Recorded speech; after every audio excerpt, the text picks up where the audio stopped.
Welcome back, everybody. My name is Dragagon, and this is Gregtech New Horizons. So, just to give you guys a small update, I took the time and made... where is it? I put them away. I took the time and made a ton of redstone alloy dust, which was one of the marks I was doing on here, which was to get the redstone alloy cables. I had 3 of these basic steam turbines. I went ahead and made the 4th one ahead of time because having to stop constantly and wait for the batteries to recharge is a pain. The only thing I completely forgot about was the fact that having these large bronze fluid pipes here, it wasn't able to feed enough power into, or sorry, feed enough steam into my iron tank in time for the 4 turbines to use it. So I ended up having to swap these guys out of here. And so now with my current setup, I've got 18 low pressure tanks here, and I've got another 12 low pressure tanks here. And the 2 of those combined gets me 3 3/4 of a turbine worth of steam. So I'm pretty close to being straight up even with it, which is nice. But I went ahead and rearranged things, namely to put the 2 LV energy hatches here on the backside so that I could run the redstone alloy cables that I've created all the way around and hook it into my LV production wall, I guess, for lack of a better term. I had to move the thermal centrifuge, otherwise I would have had to waste one extra, 1 or 2, let's see here, I would have had to go 1, 2, 3, instead of just 1, 2, well, instead of 1, 2, it'd be 1, 2, 3, 4. So I would have used 2 extra cables. So I decided just to yank it up and place it over here. And that was good because now my distillery has a spot where I can just output any of my sulfuric fuels in order to knock out those other couple of quests there. So pretty much have my LV setup done. One of the things I can do now is I can actually, let's see, where is that? I put that stuff away. I can grab this low voltage transformer. I can also grab my advanced electrolyzer. You can see I've got a ton of antimony. I have been crafting up 4 stacks of the tetrahedrite into copper, so that I've got a fairly decent copper supply again, and that has been producing an overabundance of the antimony that I just got this power line finished in here, and so now I can start grabbing stacks of the antimony and throwing it into my alloy smelter in order to smelt those back into ingots. So there is that done. But with this piece done, what I can do is I can come down here, I can shift left click that, which should connect it. Did it connect it? It did. And then I need to take a hammer, soft mallet, sorry, and whack it once so that you see down in the bottom left corner it's going to take in 4 amps of 32 and output 1 amp of 128, which is enough to hook up my advanced electrolyzer there, slap on an output here, and then as I need to, I can pull this diamond tank and stick it here on the side and let it output anything that it needs, any fluids that it needs to. But otherwise, now I can run my EBF, my advanced electrolyzer, or my machine wall all at the same time. Well, I wouldn't say all at the same time, but I can run it pretty well, as much as I need to, one thing at a time. So I can run the EBF, or I can run the electrolyzer, or I can run my wall, just because of how much power those things all draw. So looking pretty good on that front.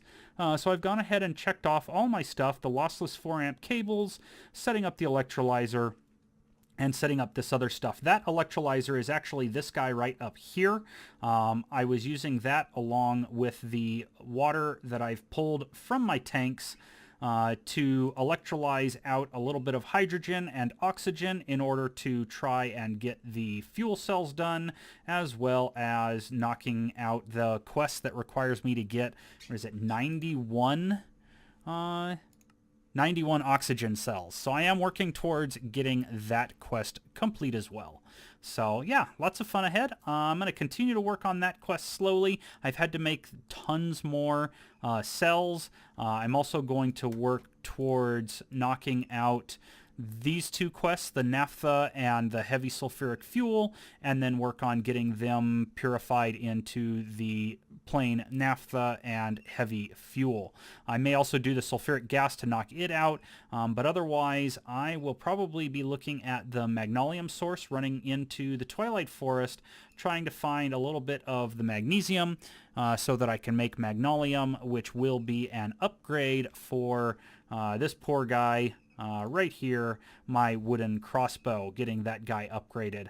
My alumite bolts, I do have one thing of alumite left that I can slap on that guy and get it repaired so that I've got some kind of long-range defense. But yeah, slowly things are coming together as we work towards the middle of MV, namely working on the MV motor to try and get this guy taken care of. That will unlock several other quests, probably the pump, the piston, maybe the robot arm. I may have to make the MV piston before the robot arm will appear, but just trying to unlock some more quests that will gain us access to the most important thing, I think, which is going to be our MV extruder. The MV extruder needs the piston, so getting to the piston and then having to make a couple more integrated circuits because our first two went for our circuit assembler, our second two went for our electrolyzer, and so now we'll be in the market for making some more with the circuit assembler. And having the EBF able to be run basically full-time is going to be a large boon towards that, since these guys can almost keep up with it.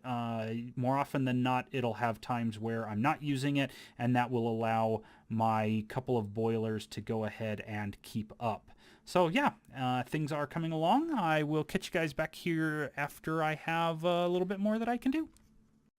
Well, I just gave my system a little test run. I decided to stick in 11 aluminum dust with no nitrogen, and unfortunately I had my electrolyzer going, so it dropped my steam down to about half its normal level, or it's half the tank's full level, I should say, because it was both processing and sending what little bit of energy it had left to the electrolyzer, so it wasn't actually stopping at the 3 3/4 of an amp. It was actually trying to draw the full 4 amps, which was just causing this guy to make the grinding sound because he couldn't quite keep up with the power. But in any case, I have finished up the 91 oxygen I need, so that should complete that quest. I also went ahead and made all the materials that I need for the motors. I had 4 of the steel rods from the previous quest sitting in which box? This box here. You can see the 10 there. It had 14 in there. So I've grabbed that stuff. The last thing I have left to do is just to combine those into that, and then to take these 8 copper wires and slap them in here. Now, I also have 16 of the quarried stone here, and that's because if you guys don't know, there isn't a whole lot of marble available. In fact, I haven't seen a single marble vein, and that's because they decided to slim down the number of extraneous stone-like veins, such as the red granite, black granite, and they did quarried stone. And if you pull out a chisel, you can make the raw marble that way. Actually, I think I need the marble cobblestone. I don't know if I can just... Yeah, there it is, right there. Marble cobblestone. And that will take care of part of one of the other quests. That one right there, the magnolium source. I have not gone into the Twilight Forest yet in order to get the rest of the magnolium source, mainly because I was focused on getting these MV motors done. It wanted 4 of them to be made, so we can craft that now. I'm just going to slap those in here, 4, 8, 16, 8, and let that run real... Oh, wait a second. Oh, phew, it's just a retrieval. Okay, well, that's a good thing. Some of the quests earlier on, they want you to actually craft, and sticking it in an assembling machine would not help me get the quest completed. Thankfully, it's just a retrieval task, so I can do all of them just right here within the assembler itself. And then that quest will be complete and will unlock the next set of quests.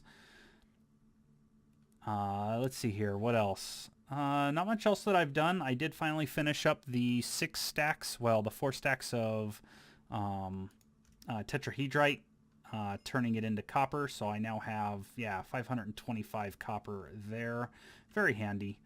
There's our 4 motors, and as you can see, it unlocks the pump, the MV conveyor belt, the the piston, the emitter, scanner, steam turbine, gas turbine, fans. Fans are interesting. That will help me make a mob farm if I want. Specifically, I would like to, just so that I can also make this down here, the diamond spikes. Once I make at least one, well, it wants 2, so I guess I'd have at least 2 diamond spikes. Once I have those, I can set up a small mob farm, make a vacuum hopper, and draw in all of the experience and start using that as a way to, I can start by just something simple like this to make the gallium. But the other thing to do is to make something like an XP shower, or just wait until I have the Ender IO experience obelisk so that I can pull in the, I can pull in enough experience in order to start upgrading all of these loot bags into their enchanted versions. Once again, in case you missed it in the last video, the bags have a junk table associated with them.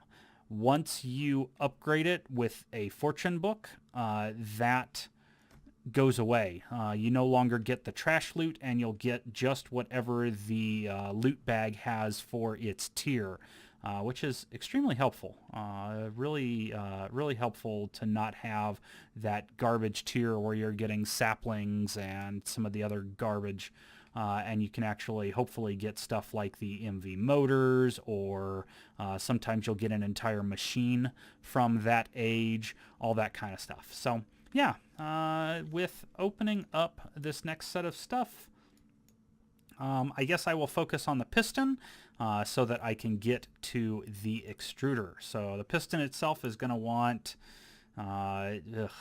okay, so I'm going to need all 8 of these, and I am going to also need this guy down here. 4 of them have to go in here. The other 4 of them have to go in here. Another reason to just quickly get on the extruder is because of trying to do this right here, where you're trying to get these aluminum rods. The aluminum rods are extremely obnoxious until you get that. As you can see, I've got quite a bit of aluminum dust that I'm going to have to resmelt in the EBF, since you can't just use them the other way. I think it's the file. It could be the hammer. So there's that. And let's see if it's this one, or if it... Nope, it must be the hammer. Let me grab the hammer real quick. Hammer there. There we go. Make that guy. And then I can do this, that, those 3, 1 motor, and I need 2 copper wires. All right, well, let's just grab... Nope. Just 1 of those. Put that in there. While that's going there, grab 2 of those. Throw them in there. There we go. You can tell I've been doing this a while when I can just stick stuff into the respective chest or machine and expect it to just be done. There's my 2 copper wires. And there's my piston. There we go. And with the piston done, you get access to the bending machine, the miner, the press, and the extruder. And it wants me to go through and make all of those extruder shapes. That will take some time, but then we can have access to the extruder itself. So I will focus on knocking out that quest probably a little bit later. I won't probably bring you guys back in because it's a bunch of crafting stuff in the smeltery that I have out here. The aluminum brass stuff, right? Let's see. I think it usually goes, yeah, the casting form from an aluminum brass blank cast, and then you make a casting form, and then you cast that with a bunch of molten steel. That's 4 ingots each in order to get the extruder shape. And this wants how many? 2, 4, 6, 8, 10, 12, 14, 16, 18. It wants 18 different extruder shapes. So that is just over a stack of steel. Normally I would have to do that, but I think in one of my chests somewhere I have a couple extra blank casts laying around. I think anyway. I could be wrong, but I could have swore I had a couple more casts left. I may have used them in order to complete like the ball mold and the casing mold. So I'll look around for those, but otherwise it's going to take me that much, 72 steel, in order to make all of those casts, on top of making enough aluminum brass to be able to get that. Oh, there they are. I've got 3 already, so I can put back the 8 and an extra 4, and it will only take me another 60 of those. So yeah, I'm going to take some time. I'm going to knock out all of these guys and then work on the advanced extruder. It's going to need me to make a couple more integrated processors, so I'm going to have to go through and make more processors, which also includes making more diodes. And so I may end up going this route, going after the monocrystalline silicon in order to make the boule, and then following the rest of that quest line so that I can make those diodes just a little bit easier than straight up the way they are. Because if we go over and look at the diodes, we should be able to, with an assembler, you can either do it with the small gallium arsenide, which takes up quite a bit. I mean, that's a quarter of one of those things, whereas you can take a quarter of that plus the 32 silicon, and when you make the wafers, yeah, the wafers themselves, it goes from 4 annealed, some polyethylene, and that thing. I may have to do the polyethylene quest before I can deal with this stuff, because I don't want to do it one at a time with the wafers and the glass. So I might be able to do it this way. But in any case, I will see you back here after a bit. And we're back, and it's been a couple of days since I recorded the last little bit before that cut. Just haven't been able to play like I wish I could, helping out some friends' real life stuff. So what I decided to do was I made the piston, and I was looking at the extruder, but I decided instead I wanted to go down the route of doing the monocrystalline silicon boule and get the silicon wafer, which wants the advanced cutting machine. And the reason for that is so that I can do the cheaper, not necessarily easier, but cheaper diodes by using the silicon wafers in order to make those diodes. And that would give me the opportunity to use those to make the extruder. Now, to that end, I went ahead and I made the parts that I needed in order to make several circuit boards, the exception being the vacuum tubes. And the reason for that was I'm kind of playing this both angles. I have all 18 of the blank casts to make all of the extruder shapes. So I can work on those, but I went ahead and I made just a few of the electronic circuits so that I could make the cutter. And in making the cutter, in order to make the wafers, I can then take the wafers and use them here. yeah, I still don't like that when you're using glass, you're only getting one. The polyethylene will get you 4 that way. Let's see here. Yeah, it's really annoying that I'm only getting 1 at a time. But the good news is that by using the wafers, 1 small pile of gallium arsenide will get me 16 wafers. And the 16 wafers, even with this setup, will get me 16 diodes, as opposed to the other way, which is by making the the copper wire and the small pile, and with polyethylene you get 4, so I couldn't use that. I have to use the molten glass. So I'm only getting 2 per small pile instead of 16 per small pile. So yeah, that's the route I'm going to be going. So I was doing it that way to get some diodes so that I can make some more advanced chips in order to progress a little bit further in MV, especially the extruder, and being able to use the wafers for diodes for the rest of that. So in any case, I am going to go ahead and do that, but I'm going to go ahead and call this video good, and I will pick up in the next video, hopefully with the cutter, maybe the extruder, and probably all 18 of the blank casts. So I will see you guys in the next video. Till then.